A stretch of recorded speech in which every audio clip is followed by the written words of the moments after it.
tell you a little bit about John Buford and what he did here at Gettysburg. You are on a place called McPherson's Ridge. If you look across the road, you can see the historic McPherson barn. It goes back to the Civil War days. The other farm buildings have been lost to time. But this is where the Battle of Gettysburg began, right here on McPherson's Ridge. We're on the historic Chambersburg Pike, one of 10 roads that goes into the town center, which is behind us. You might remember that the Civil War started in April of 1861 and ended in April of 1865. This battle was in the middle of the war. There have been a lot of other battles before this one. The Civil War started when 11 southern states broke away from the Union. They wanted to form their own country, largely over the slavery issue. The war had been in progress for over 2 years before this battle was fought. Most of the early battles of the Civil War were fought in Virginia, between Washington and Richmond. In those early battles of the war, the Confederate Army was winning under the military genius, General Robert Edward Lee. But even though the Confederates were winning battles in Virginia, they were afraid they'd lose the war because they were rapidly running out of food and supplies. So to get food and supplies, equipment and shoes and clothing, the Southern Army left those Virginia battlefields in June of 1863, swept west of Washington, D.C. and into the north. And behind you, you'll see the South Mountains of Pennsylvania. If you follow them south not far enough, those are the Blue Ridge Mountains of Virginia. On the other side of those mountains, General Lee's army would battle its way up the Shenandoah Valley. By late June of 1863, there were 40,000 Southern soldiers west and north of the town of Gettysburg, near Chambersburg, Pennsylvania, about 25 miles down that road. Some parts of the Confederate Army had gotten to Harrisburg, the state capital, 40 miles to the north. Some parts of the Southern Army had gotten to the Susquehanna River, 40 miles to the east. So you had different parts of the Confederate Army spread out north and west of this little town. The Northern Army was led by Union General George Gordon Meade, a man from Philadelphia. 93,000 men, the Army of the Potomac, would pursue General Lee's Army of Northern Virginia into Pennsylvania on this side of those mountains, trying to stay between Lee's Army and Washington, so Lee's Army didn't come through the mountain passes and take the capital. Well, when General Lee realized the Union Army was hot on his heels, he was getting reports from spies, he was worried about his scattered army being beaten piece by piece. So he looked at a map, he saw that there are 10 roads that come into the town of Gettysburg, and he realized he could use that road network to concentrate or bring together his army.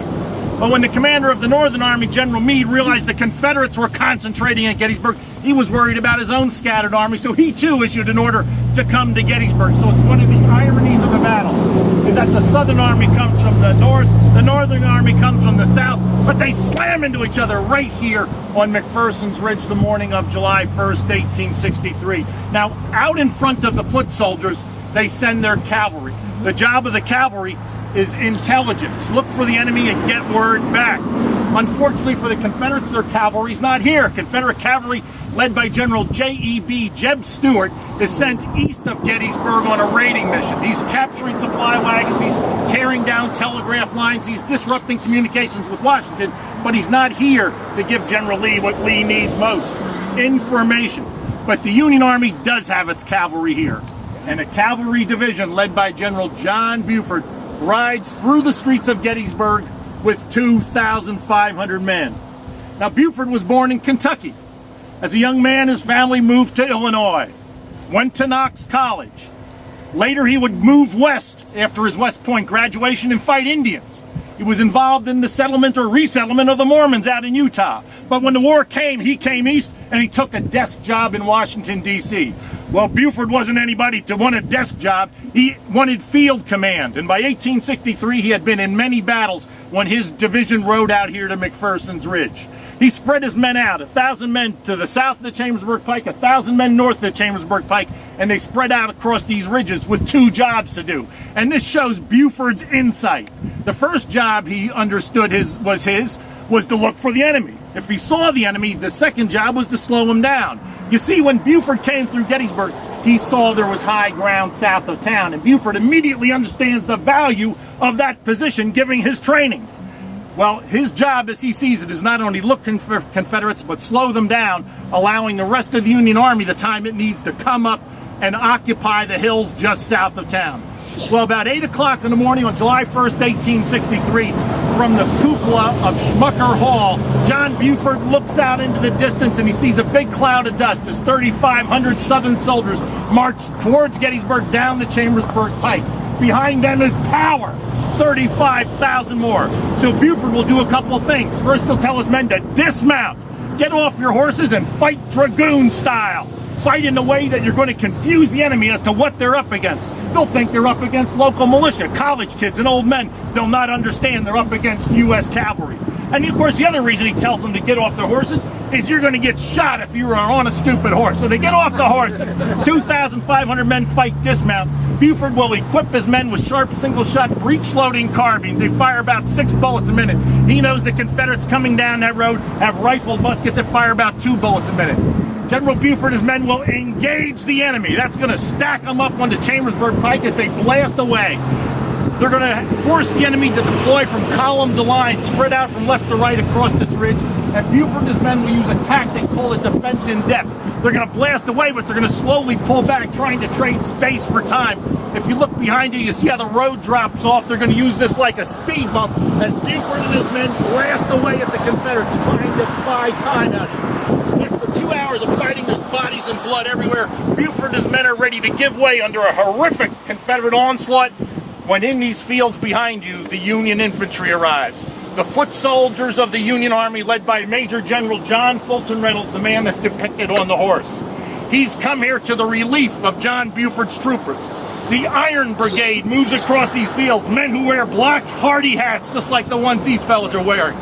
The men of the Iron Brigade from the Midwest, from Wisconsin, from Michigan, and from Indiana move across these fields. They replace Buford's men. They blast away at the Confederates and drive them back. But during the fight, General Reynolds, coming to the relief of Buford, is shot in the head just on the other side of that road. The highest ranking Union general killed during the battle. By 11 o'clock in the morning, both sides have pulled back. There's bodies and blood everywhere. But thanks to the work of this man from Illinois, John Buford, the Union Army secures this as their battlefield and literally saves the day for the Union Army and for the whole country. So with that, that's the story of John Buford and his actions here at Gettysburg. Now, John Buford will continue to fight in the American Civil War. Following his action here in McPherson's Ridge, his guys are going to get back on their horses and get out of here. They're going to go on to nearby Westminster, Maryland, get new horses, get new saddles. But he'll continue to fight in the American Civil War. He'll be involved in the pursuit of Robert E. Lee when Lee leaves Gettysburg, but he dies tragically in December of 1863, the way most Civil War soldiers died, of typhus, illness, and disease. These guys were living in the saddle for weeks and months at a time, eating bad food, drinking polluted water. During the Civil War, for every soldier killed by a bullet, 2 more died of illness, and John Buford was no exception to that rule. Today, his body is buried at the West Point Cemetery. This monument was dedicated in 1892, right, and was sculpted by James Kelly, one of our country's most famous sculptors. So, Mark? We lived in Rock Island and then went to school in Galesburg. Yeah. All right. By the way, when Buford's men were here, they fired the first cannon during the battle, and that cannon is right there, number 233. The cannon that fired the first cannon shot during the war. They later brought it back.